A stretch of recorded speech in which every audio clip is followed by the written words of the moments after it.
so it was an issue. I think we're here tonight to discuss the private option, which is Obamacare in Arkansas, which makes a lot of people mad when we say that, but it is what it is. And so I think that's what we'll be discussing. And I won't get too far off on this, but one thing I've learned is that government doesn't create jobs, that it takes jobs to sustain government. So anytime I hear somebody talk about we need the government to do this to create jobs, that just doesn't add up with the experience that I've had. Government is a service that it takes money from people that it can create jobs.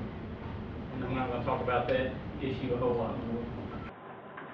Then we went into the session, and I can say the difference between the 2013 session and the 2011 session was night and day. And I don't know if Justin would attest to that, but I lost a lot of sleep during that time, and my mother-in-law and father-in-law can tell you that when I'm there at Thanksgiving or Christmas, I do a lot of sleeping, so they probably think they can imagine how I would lose a lot of sleep, but I did.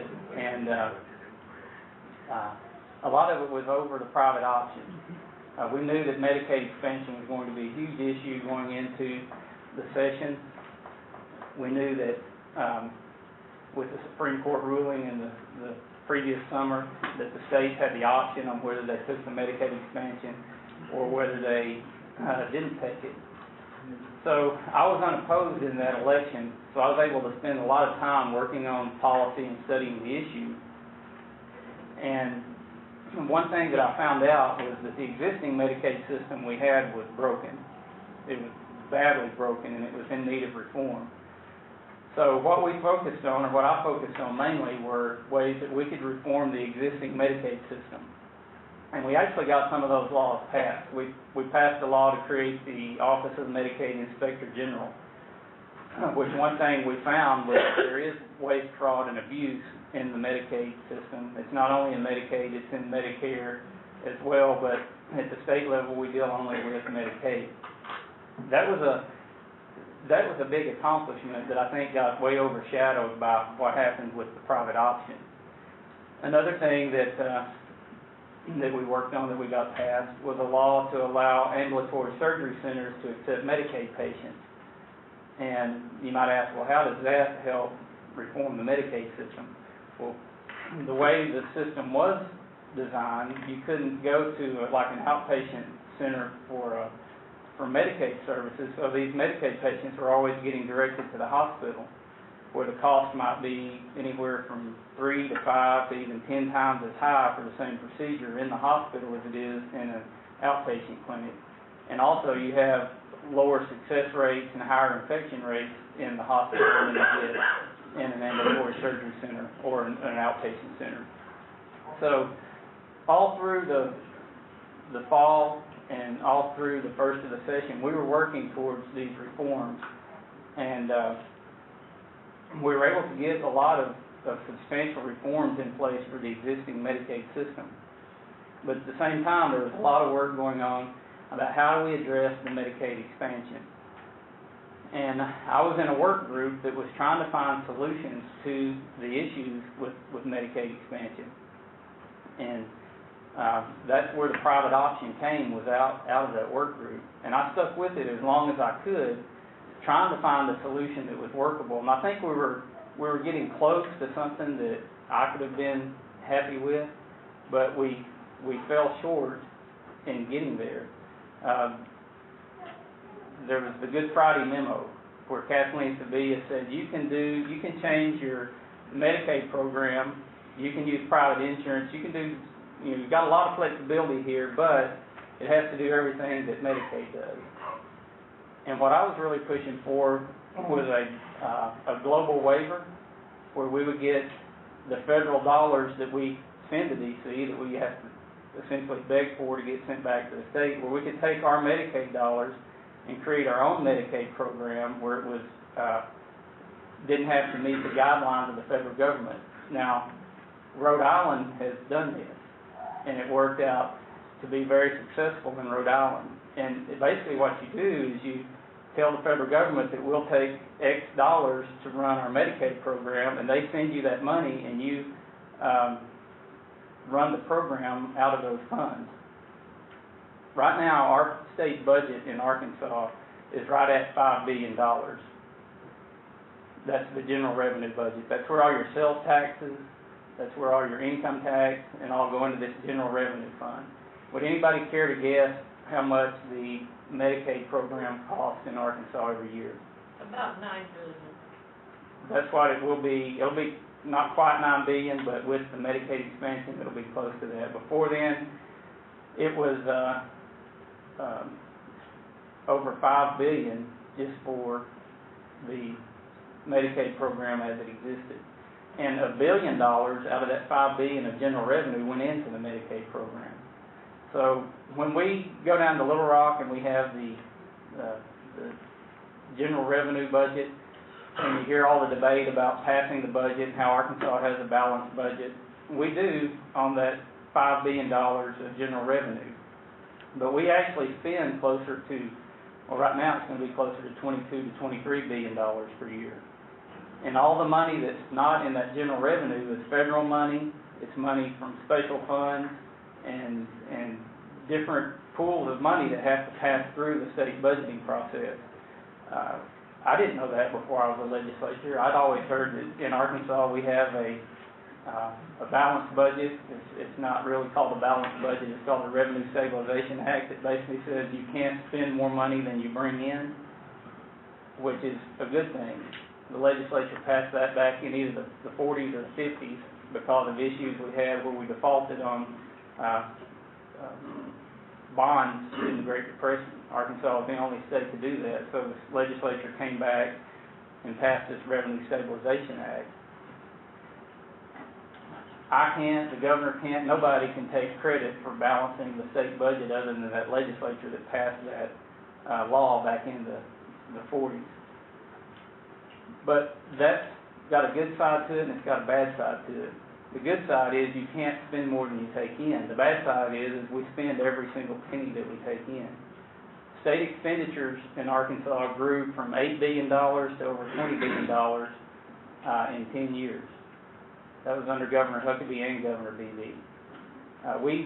We could have been collecting surpluses in our general revenue budget, but we would see spikes and increases of 5, 8, 9% on certain years because we brought that money in and the state would send it out to agencies at the end of the year to be spent. One of the key components of our simple plan legislation was spending restraints. And I filed a bill that would cap spending in state government, and it would tie it to the growth in personal income, which would be somewhere around 3 to 3.5%. Well, the governor went crazy when that bill came out, and they lobbied it extremely hard. And we got 49 votes on it, I think. We needed 51 to pass, and we got 49 votes. But what it would have done would have tied the growth in state government to the growth in the personal income of Arkansans. It sounded like a reasonable idea to me. It wasn't cutting anything.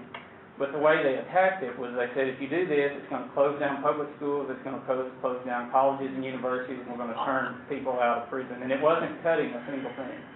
It was just slowing the rate of growth.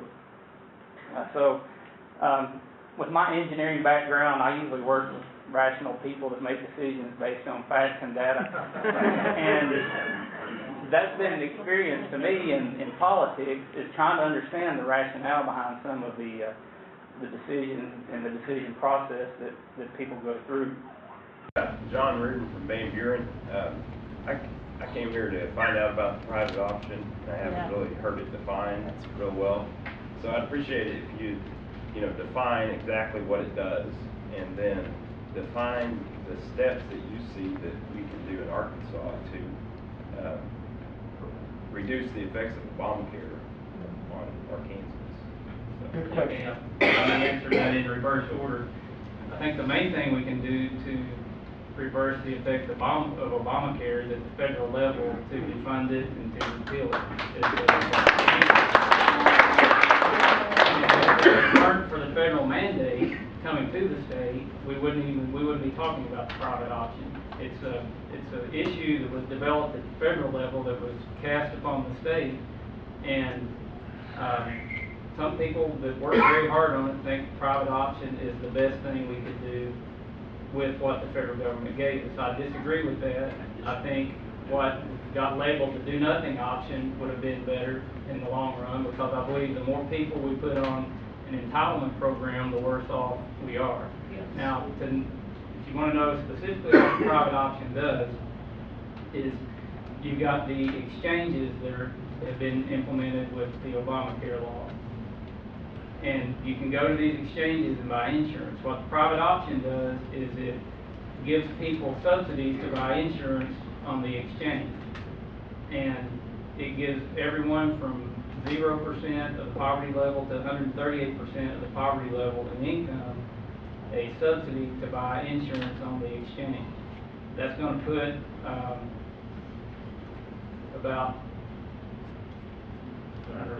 250,000 more people on the Medicaid program. They're on a program that's funded with Medicaid dollars. Before we went into the session last year, we had 785,000 people on Medicaid in Arkansas. This will put us over 1 million people on Medicaid, which is over a third of our population. What you also don't realize with the other part of Obamacare is that it really affects about 600,000 people. Because if you look at Obamacare, it's two buckets. You've got the exchange program, which puts people from 138% to 400% of the poverty level onto an exchange insurance program. The Medicaid expansion, as we implemented in Arkansas, puts people from 0% to 138% of the poverty level onto that same exchange. It's just buying insurance with Medicaid dollars rather than doing what we have right now, which is called a fee-for-service Medicaid, where, if you want to think of it in rough terms, the Medicaid department in DHS kind of serves as the insurance company where they pay the hospitals and the service providers directly. Now the people on Medicaid will get private insurance through Blue Cross or whoever has insurance on the exchange, and their premiums will be funded with federal Medicaid dollars. That's, in a nutshell, what the private option does. If we hadn't passed the private option because of the Affordable Care Act, people from 0 to 17% of the poverty level who are already qualify for Medicaid would still be on Medicaid. And that's, they call it the woodwork effect. You know, the navigators that are spending your tax dollars to go around and sign people up for Obamacare. They thought about 50,000 people that currently could be on Medicaid that are not would come out of the woodwork and sign up for Medicaid. So you would add people to the Medicaid rolls there. There's a provision in the Affordable Care Act that if the states don't implement Medicaid expansion, then the exchanges drop down to 100%. Right now in the Affordable Care Act, it's 138% to 400%. So if we had done nothing, you would have this woodwork effect from people that could already be on Medicaid, they said would join, and then you would have the people from 100 to 138% that would go into the exchanges. So when you hear the expression the donut hole, that's the people from 18% to 100% of the poverty level that would have been left out with the Medicaid expansion. And I've heard different numbers of how many that will be. I don't know if we'll ever know what the real number is, but at the end of the day, there would have been less people on the government entitlement program. And I get too far in the weeds sometimes. I can explain in a lot more detail if you want to know about the private option or the Medicaid system. I'd like to give just one example. I mean, what I would call this crony capitalism. One thing that we talk about, the do-nothing, is if we would have went with the federal exchange instead of the state partnership, we would have opened up a smorgasbord for state insurance, or insurances to come in, and we would have had better options. But now you're hearing about just having a small amount of insurance companies offering the benefits. To me, that's crony capitalism. Okay, because they wanted to be able to make sure it gets off the ground. Then the second thing is what I learned in committee last week, and I've had some Twitter wars, and the Republican leadership is not very happy with me right now. They say I need to start getting along, and I'm having a hard time doing it. But, and that's okay, because it's just one of those things, you got to get the truth out, especially when they're talking about it in committee. But one of the things is, if you have your own private insurance, but you decide that you're gonna say, well, it may be cheaper for me to go ahead and get on the private option. Once you fill out an application into the private option, and you go on to there, and they see that you're a high risk in the pool, and they are the ones that decide that. They decide that you're high risk, like me, I'm maybe obese, because that's what the doctor says I am. They will put me onto Medicaid. When I had Blue Cross Blue Shield before, and I cannot go back. I cannot go back on private option, period. I cannot get private insurance. You're stuck. And that is a danger, because once, if we decide in 3 years not to fund this anymore, then you have a whole nother issue your premiums are going to be high once you go back to try to get on Blue Cross Blue Shield again. So these are some things that the general public does not know that's out there. And these are things that we try to raise, the red flags. Also, our kids' B is going to go away. These are low-income children that are going to lose. This is the compassion side of things. If they call us not compassionate conservatives, these are things that's going to go away. 3 years. Do you think they're not going to fund this? You're going to have all these people rioting at the state capitol. Is the legislator going to have the backbone to say no? I hope they do, but chances are they not. Look, they caved this time. But these kids, what are they going to do? When if we would have fixed it completely, because we got some of the reform, but what we were proposing, we weren't wanting to take away the 1 to 18%, because Jim DeMint said it the other night, if you were at the Defund Obamacare rally in Fayetteville, we want to take care of the poor. If they're really going to do it, let's do it 1 to 18%. Well, that's what we were proposing. Let's fix the system, but not add any more to it. But that's not what we're doing. Okay? 250,000 people do it. But what we've done is now we've set up a bad system. And then when I asked the governor's people about it, oh, well, we're not going to do that the first year. Representative Harris, this was behind down in the basement. Don't worry about it. We're not going to do that the first year. And then I had the Black Caucus say, oh, you guys are talking too much about expansion of Medicaid. So they waited till we passed it. Now they're talking about Obamacare, and this is expansion of Medicaid. So just be leery of the things that are coming with the private option, which you already are. I'm Bill Ingalls. Stand up, Bill. Every test. Bill, stand up so we can hear you back. I'm Bill Ingalls. I've passed every test, 2,400 pages of this thing.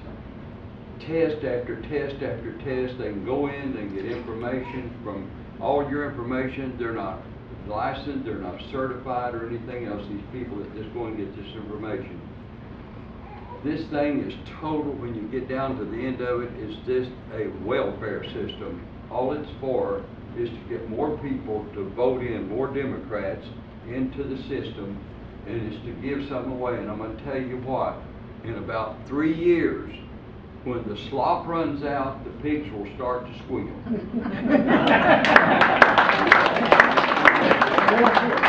There are so many unknowns and so many side effects that go along with this law.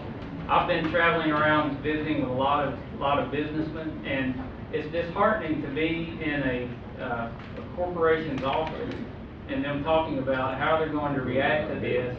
And you know, they're having to consider, do we cut people back to less than 30 hours? Now, is that good for business growth and to do what Charlotte was talking about? We need to be doing things where government gets out of the way and allows corporations to grow and to generate more wealth in the economy, to allow private businesses and small businesses to do that. I was visiting with a small businessman who was wanting to expand his manufacturing process, but he said, there's no way I'm spending my capital to expand this process right now with what's going on in the government. So laws like this create uncertainty that hamper the economy. On the provider side of this, I visited with a lot of doctors. What the doctors are realizing now is that part of the Affordable Health Care Act, and one reason people got so nervous on the provider side when the Medicaid expansion looked like it might not happen, was because the Medicare rates have been cut. And what Medicare pays the doctors is becoming less and less. And I've had a few doctors already tell me they won't take any more Medicare patients. So we're talking about Medicaid, but it also affects Medicare. I've got a friend that is a doctor I went to college with, and he told me that he totally quit taking Medicaid, he quit taking Medicare, and he quit taking insurance. And he said because of that, he works for the patients now and not for the insurance company. And he also said it makes him more money and relieves a whole lot of headache and saves his patients money. Now, his patients can still have insurance and Medicaid and Medicare for catastrophic events, but to just go see the doctor, he said it's working out much better for him to just totally do away with taking Medicaid, Medicare, or insurance for his private practice. I'm Doran Stanley, reports with Arkansas. I'd like to ask you one question. Before your colleagues voted on expansion of Medicaid, which is a welfare program, mainly prescription programs, big cause of it, did y'all ever discuss or run an audit on the amount of fraud that's involved in that program and determine, these are tax dollars that you're spending? And a great, you'll be surprised at I think Charlotte can tell you the amount of fraud. I gave her a DVD that explains the fraud that's involved in these programs. They're called PBMs. They're called PBMs. The Government Accountability Office in D.C. ran a study on fraud in Medicaid, and they said it was around 9 to 10% of all expenditures in Medicaid were fraud, waste, and abuse, or improper payment. I got onto that, and we actually got legislative audit to do an audit on the Medicaid system. The first report they came out with actually showed hundreds of millions of dollars of fraud, waste, and abuse. By the time they got through getting pounded on by DHS and the governor's office, the report just almost got swept under the rug and showed that these were just some isolated cases and there really wasn't that much fraud, waste, and abuse. But think about this, for every 1% of fraud, waste, and abuse, that's $50 million in Arkansas under the current system that could be going to help the aged, the blind, and the disabled, which Medicaid was originally intended to help. If we had 10%, that would be $500 million of fraud, waste, and abuse. I've had people that study this nationally tell me the number is probably closer to 20 or 30%. But when we first started talking about waste, fraud, and abuse, the liberal media in Little Rock had a field day with it. Said, that's just a conservative ploy. They always talk about waste, fraud, and abuse, and there's really not waste, fraud, and abuse. But if you'll look, since we instituted this office of the Medicaid Inspector General, they've already started prosecuting a lot of people for waste, fraud, and abuse in the Medicaid system. So absolutely, we need to get that out, get the bad players back in line from abusing the system. And there's anecdotal stories. You've probably heard them. I've heard lots of them since I started looking at the Medicaid issue on how people are frauding the system. So there's a question back here from this young lady. Janelle Hutzel from Alma. Was Blue Cross Blue Shield one of the lobbyists and one of the groups that lobbied for the private option, and now they're one of the exchanges? That is correct. And Blue Cross Blue Shield is also who holds all the teachers' insurance in the state of Arkansas. And now they're raising rates on the teachers. All of a sudden, it just come up. Is that a little too convenient? Now they can dump them into the private option or pigeonhole them into it. That's just what I think. It just seems a little too convenient that, I have school teacher friends that they didn't know that their rates were going up till 2 weeks ago. And they're going up from $600 a month to $1,200. And now they qualified as 138% poverty to be dumped into private option. They got to make a real quick decision by October 1st. Do we try to enroll in one of these exchanges, or are we going to lose half of our salary? That's a good, I asked that question today. I've made the chairman mad at me today, but I don't think that's what they're wanting to have happen, because if that happens, and Charlotte now being a teacher, I think that would make the premiums even go higher than 48%. So I don't think that's their intention. Well, wouldn't they get a subsidy to help cover the They care? would, and that's the question. I said, well, wouldn't it be better for them to go to the private option, even though I don't support it, because it would just make it even worse on the plan. kind of make the teacher's insurance even be worse, but Charlotte may be able to answer that question if Bruce may have. The teacher insurance is more complicated, I think, than just the Blue Cross Blue Shield monopoly, but definitely, anytime you have a monopoly, you take out of the equation the ability for the public to drive the prices. And that's why I think prices are so high. But, you know, if you are a conspiracy, if you like conspiracy, then there is that element that thinks that these rates were raised so that the private option would look good to teachers. I don't know if that's the truth, but you know, I know that that's maybe what you have heard. I've not heard that. That's Okay. what I think. That's what I think because it just come up so quick. I mean, there was no warning to these teachers that their rates were going to go up like that. Just like there's no warning to the American people when our rates go up too. There was in what we heard in testimony today, we could easily say that there was mismanagement within the EBD, which was the Employment Benefit Division, And it which should be governed the teacher's insurance.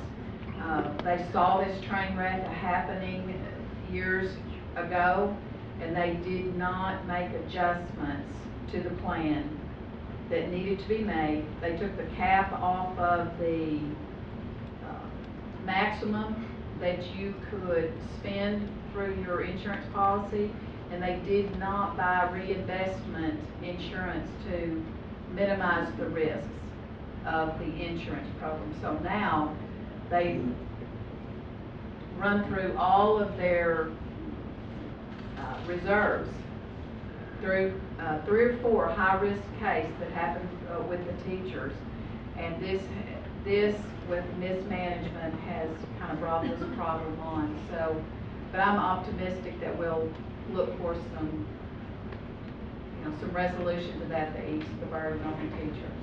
So. Really? If they're not paying over 9.5% of their wages, they can't get on it anyhow. Medicare, real Medicare and Medicaid cannot even apply for it. It's for the welfare, is all it's for.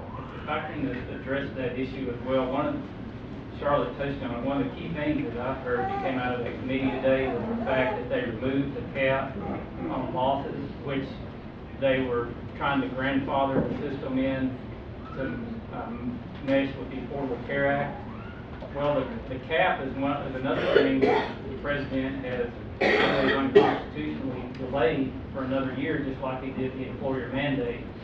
And you know, Congressman Griffin introduced a bill that got passed out of the House to totally do away with the employer mandate, but the president said he will veto that one. So, you know, he just picks and chooses what he wants to do with this law, and somehow that's got to change. One of the big things I try to encourage folks to do is you come to this thing and you've got some good information. It don't matter if you don't put it to use. If you don't spread, I don't care which side of the thing you're on. You might be for the private option. I don't care. But if you are, make sure you let your friends, your neighbors, or whoever know that. If you are opposed to it, you still got to do the same thing. And just like with Womack or just like with these folks, you've got to let them know how you feel. I mean, if you sit back and I drink a lot of coffee. I'm getting old enough now, about half retired. Somebody said retarded. Bill said that. You're retarded. But anyhow, you sit there in a restaurant, I don't care where you go, and whenever you sit down, the people next door to you are talking politics. But that's all they ever get done. They don't never put it in action. You don't call these people. I don't know, Bruce, did you get a lot of calls during this session? I'll just, I'll check this right here. I've got 542 unread emails right now. All right, that's good there. That means these people are working and doing that and keeping these folks informed about how you feel. Because if you don't do that, it don't matter what you talk about with your neighbor or what you talk about in the coffee shop. None of that matters if you don't get a hold of these folks up here and let them know how you want them to play. Yes, a question. Real quick, if you don't mind. And Stand up so we can hear. Just a real quick question, and I hear what you're saying about putting conservatives in the office in order to have that additional vote. But I also know that once you're inside the tent, your hands are generally tied, and there's very little that you can do. You're only one vote of many. To keep that communication open between the electeds and those of the citizens, is it easier to provide you postcards, emails, voicemails? That way at least you have a stack of paper to validate, here's what my people are saying, in order to help you push up that hill with the elitists, as they say. Or what can we do to keep the communication open? Because you guys tend, not you, but they tend to go into silos once they're in, and they feel like they're fighting alone, and they're not alone. And it's just I just want to keep the communication open.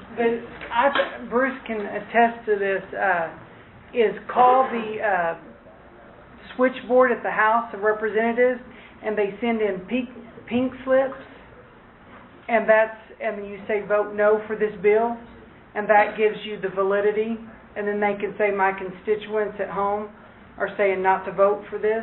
So phone calls on the switchboard? On the switchboard, and then they will say they are jamming the phone lines for this bill.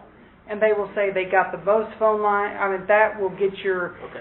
We didn't get a lot this session of pink Is that slips. both for state and federal? I'm just talking about state, and I think state is real important because that's where a lot of the focus is going to be for state right issues. Of course, Bruce is here, but I'm focused on state.